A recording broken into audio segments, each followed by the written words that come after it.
What is going on, everybody? Brian or Mr. Creations here today, and this is a special video. As I'm sure you can tell in the title of it, it is a double solo chem stripe on the map Warhawk with the AK-12, and I was running support for myself. The ballistic vest you see on the ground right now is what I had placed down earlier. No other randoms in the game were using support at all, so pretty impressive gameplay in my opinion. First of all, it is solo.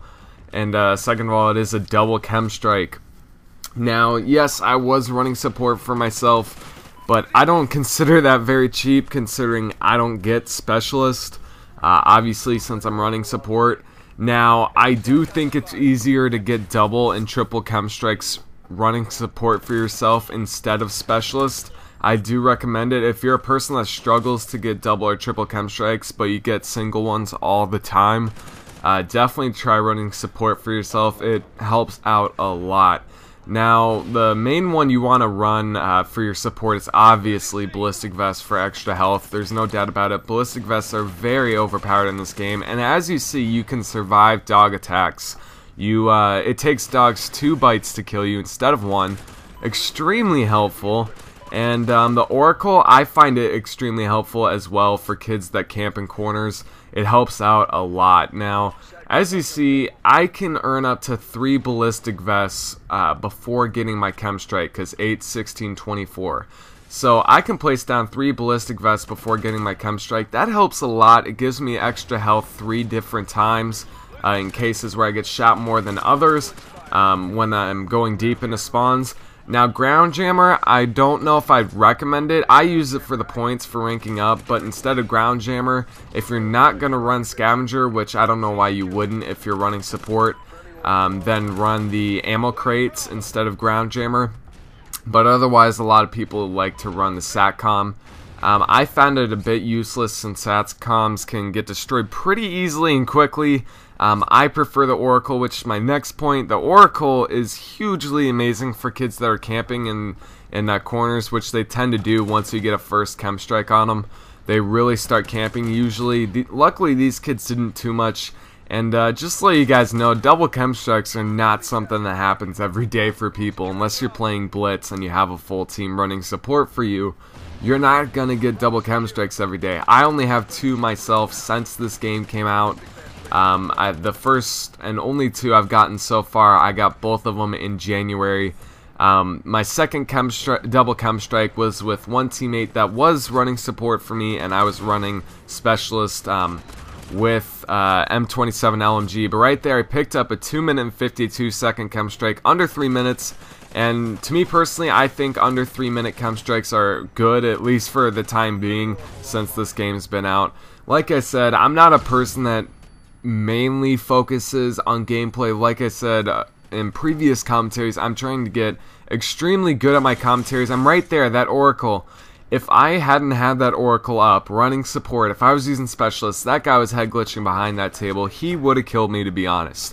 Because connection in this game is messed up to start with, and he would have had the first shots because I would have only seen his head, and I probably would have died if I wasn't running support. Those are perfect examples right there of why support is the way to go to get double and triple chem strikes.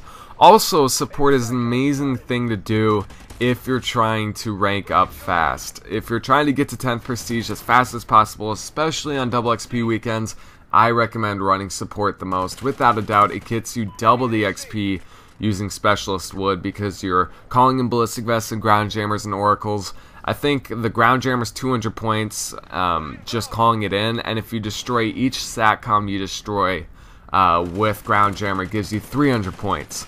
So it really is hugely helpful. Ballistic vests, I think you get 100 points. Yeah, 100 points for calling those in, as you see, and 250 points. Or 250 points for calling in oracles. And I did not see this kid standing right there with the riot shield. I could not see him. I don't know if I was blind or what. But anyways, I want to talk about the Xbox One. There's some rumors going on and around the Xbox One, the summer sale, what they're going to do. Some people have been saying that they would take the Kinect out and make it $400 instead of $500 for the Xbox One. That's what I'm hoping they do, because me personally, I have no use for the Kinect. I don't have it for the 360. I don't like it. I don't need it. I don't want it. I'm not trying to play those E-rated games, you know, Connectimals or whatever the fuck that shit's called. But, anyways, so there's also rumors been going around that Microsoft is going to take the disk drive out of the Xbox One, which supposedly would save them $100 and they would sell it for $400 instead of $500. Now, the reason I don't like this idea, and none of these things are confirmed, not even a summer sale of $400 is confirmed, but it is very likely that they will have some version of the Xbox One on sale during the summer for $400. I'd be willing to bet on that. Nobody knows what they're going to take out, because they're going to have to take out something to drop it down $100. But anyways, the other option that people were talking about was taking out the disk drive, which basically the disk drive is what you put your discs in, the disk tray, whatever you want to call it. If you think about it, that would get rid of the Blu-ray capability, because there wouldn't be any disk drive. Ooh, that panic knife right there, son. You would not be able to play disc games on the Xbox One. You would not be able to watch DVDs. You would not be able to listen to CDs. You wouldn't be able to watch Blu-ray movies. None of that. That's why I think that's highly unlikely for something like that to happen. But right there, I picked up the double KEM strike. I'm just still in awe that I actually got it. And solo, really, to me, is impressive.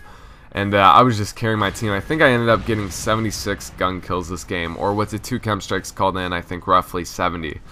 But anyways, I think it's much more likely for Microsoft to come out with Xbox One without a Kinect instead of an Xbox One without a disc tray. That just really wouldn't make much sense.